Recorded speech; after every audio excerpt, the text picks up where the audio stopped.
Hey everyone, today's topic is going to be why you waited for the narcissist. Think about that for a minute, guys. If you like the content, please subscribe. So, the narcissistic relationship, did you do a lot of waiting? Yes, you did. You did a lot of waiting in the very beginning. Certainly throughout the relationship and post-relationship, you did a lot of waiting. Now, remember, the narcissistic relationship is unlike any relationship you've ever been a part of. This relationship was built on smoke and mirrors. It was a house of cards. There was no substance to it. The purpose of the relationship for you was to give your resources to the narcissist, whether you knew it or not. Perhaps that meant provide them kids. Perhaps it meant stability, a house, a roof, a job, friendship, access to certain events and or amenities, how they looked. The whole purpose, have you introduced them into your social circle or your hobbies, the people, the groups, the organizations that you are and or were a part of. All of these things, they culminate what the narcissistic relationship was and or is. Point being, you did a lot of waiting in the narcissistic relationship. Think about, let's take texting as a prime example. When you would be texting this individual who turned out to be the narcissist, many times what would they do? They would text you, get your attention, and then maybe they would drop you a sentence or two, get your attention, and then you would drop everything you were doing and you would send them paragraphs of information. What you're doing, who you're with, what you're thinking, what you're cooking, where you're going, all of these kind of things. And then you would ask them a few questions, perhaps. And what would happen? You would get a simple letter, the letter K, or you would get nothing. And then you would be wondering, like, wait a minute, this person just texted me all this information. All these questions. I just sent all the information thinking that we were going to do something or thinking something was going somewhere, and no, it didn't happen. So you were waiting. And perhaps that night when you had plans to do something, you put those plans on hold, thinking then that you would get together with the narcissist. And what happened? The narcissist never appeared. See, what they wanted to do is they wanted you waiting. They wanted you thinking about them. They wanted you texting them and giving them your resources, your supply, your attention, your energy. They didn't want you going out that night. Now, did they know you were going to go out that night? Who knows? Point is, you weren't living your best life. That's just one example of how the narcissist keeps you waiting. Another example would be, let's say the narcissist is married and you are in a romantic relationship with them. Many times they will say, oh yes, we're going to get divorced. Believe me, I want to be with you, etc. What they're doing there most likely is love bombing you, trying to extract your resources, which again include your time, your money, your energy, your effort. They're probably using you as a alternative source of supply because their current spouse is not cutting it, or you're one of the many other individuals, meaning the other sources of supply, who that individual just happened to contact because they haven't contacted you in a while. Get the message here. The message is the narcissist wants you waiting. They want you waiting for them. They want you thinking about them. They want you pining for them. Another one, the relationship is over. It's been over for a while. You receive a Hoover. Now remember, on the channel, I do not suggest accepting Hoovers. A Hoover, all that's happening there is the narcissist is trying to draw you back into the web of manipulation to go back for another round of abuse. I suggest you don't accept the Hoover, but let's say you get a Hoover. Then what are you thinking? You're thinking, oh my gosh, it's been so long. Maybe I was the one that was, I could have done better. Maybe the narcissist has changed. Maybe they really do love me. Maybe they really do want to be with me. Maybe we can just see where it goes. Maybe we can be friends. And by the way, you can't be friends with the narcissist. But when this happens, the Hoover, as an example, then now you were doing great. You were doing fine. You were on the healing path, and you still are. The point being that this set you back because now you're thinking, again, you're ruminating about the narcissist. This is where the narcissist wants you. They want you weak. They want you vulnerable. They want you reaching out and contacting them so they can get your supply. Now, again, supply is a broad term. What this means is your energy, your time. Maybe you're thinking that the narcissist really does want to be in a relationship with you. Maybe that's true. But think about this. Is the narcissistic relationship a relationship you want to be a part of now that you went through it at least once? Of course it's not. There are super highs and there are massive lows. And in between is nothing but manipulation, chaos, confusion, and not good things. Let's put it that way. So get the message here that you don't want to be in a narcissistic relationship for one more minute than you have to be in one. And again, if you've identified that you're in a narcissistic relationship while you're still in it, I really suggest you start looking to exit that relationship if you can. Certainly not give the narcissist supply, certainly not share information about them. That's for a whole different video. The narcissist wants you waiting for them, and you were waiting for the narcissist because you did think that perhaps they would change. You did think that if you played the blocking game, let's talk about that for a minute. That's when you block the narcissist on social media, and then they block you, and you unblock, they unblock, back and forth. What are you doing there? You're actually just playing emotional jujitsu with yourself. You're ripping that Band-Aid off, you're putting it back on. You're ripping it off, you're putting it on. You're not healing. Why? Because most likely you haven't dug deep into the core wounds that you've experienced and or processed the relationship with the narcissist. So one more time for that example, if you are blocking and unblocking, blocking and unblocking the narcissist, and they know that, and believe me, they do know it. What they're doing is they're seeing and sensing and identifying that you're weak, you're not as strong as you should be, or certainly could be.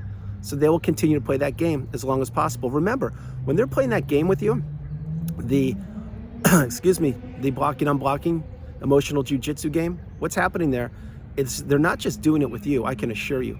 They're doing it with other people too. And this is what pumps up the fragile ego of the narcissist. Remember, you think you're the only one that the narcissist is reaching out to. Sorry to tell you, that's not the case. Think about social media. Think about how many different apps there are for individuals to communicate with. Think of all the individuals the narcissist knows. Think of all the individuals the narcissist has already manipulated. Think of all the individuals who most likely were in similar circumstances to you, which means they thought they were the only one. They're not. They weren't. They never can be. A little tough love there, but it's real. So having said these things, why you waited for the narcissist? It's because you still have more healing to do post-narcissistic relationship. Throughout the relationship, it's because you didn't know what you were up against and you were doing everything they wanted you to do. Like I mentioned, perhaps you were the errand person, the person who planned vacations, the person who was the arm candy, the person that paid the bills, the person who took care of the kids, the person that started the business. There are so many different things you did for the narcissist. And when the chips were down and or the ending of the relationship was about to be displayed, many times you found out exactly who this person was that perhaps you married or went into business with, or a friend revealed themselves finally. You understand that these persons wanted nothing good for you, yet they wanted everything good from you. Play that again. And then the other thing is, before you met the narcissist, the same thing. Were you waiting? You were waiting on your own time. You were doing your own things. You were living your own life, and there was no rush. There was a sense of calmness. You could do what you wanted to, when you wanted to, with whom you wanted to. And sure, were there people that made you wait every now and again? Yeah, but maybe you were late sometimes too. That all changed on a dime once you met the narcissist. Now your job was literally to get ready as soon as you possibly could. In other words, if they said jump, you said how high, and they would keep you waiting. Think about this one. Think about this. You're going out to dinner. It's you and the narcissist, and you're going to go to a nice dinner with a bunch of other couples or families, whatever, and the dinner is at 5. Say it's an early dinner. Well, you're home and you're ready at 4:30. You're ready to go. What happens usually? That's right.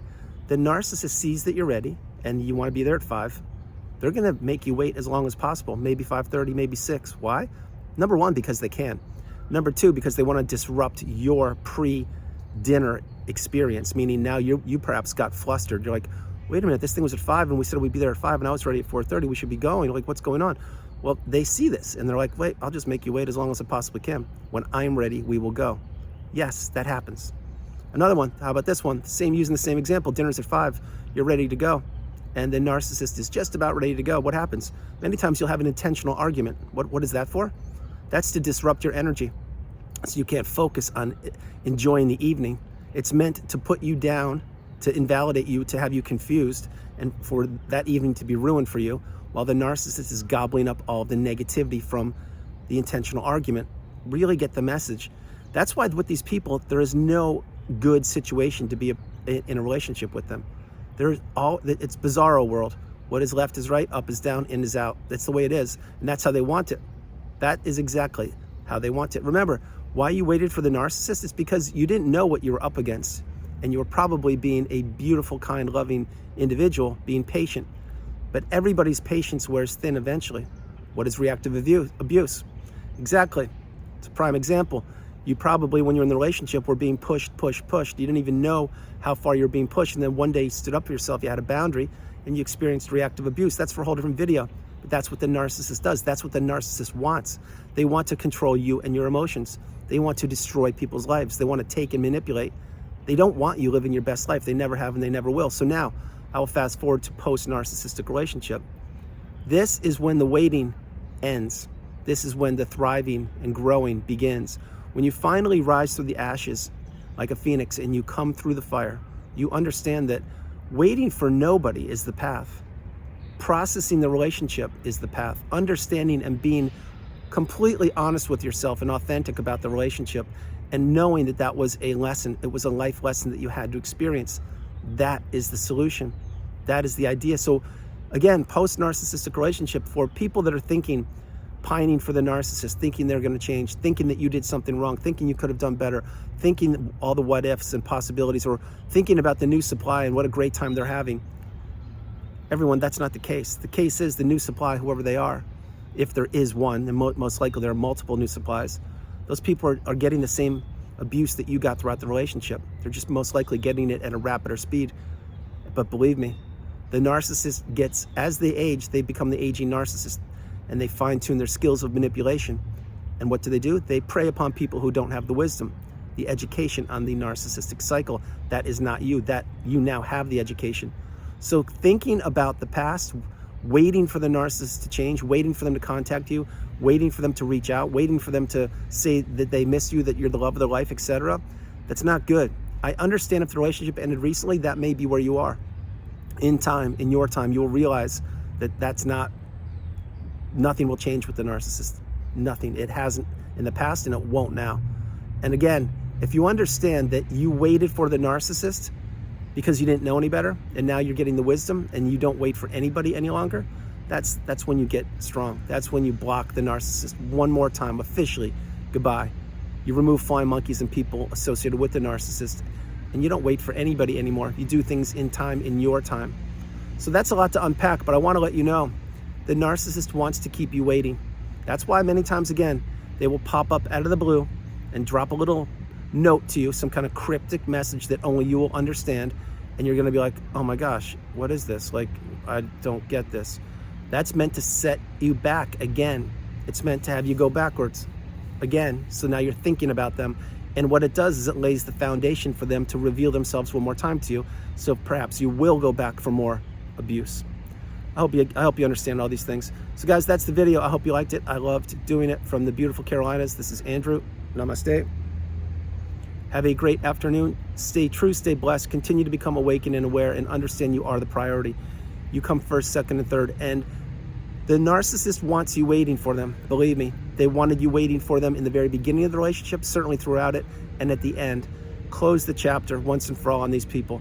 Begin to find like-minded people like you, abundant people, people that want to grow, people that want to have a future, people that are authentic and genuine, not energy vampires. Guys, no matter where you are on the planet, you are not alone. Remember that. I love you. Have a great day, and I'll talk to you tomorrow. All right, bye, guys.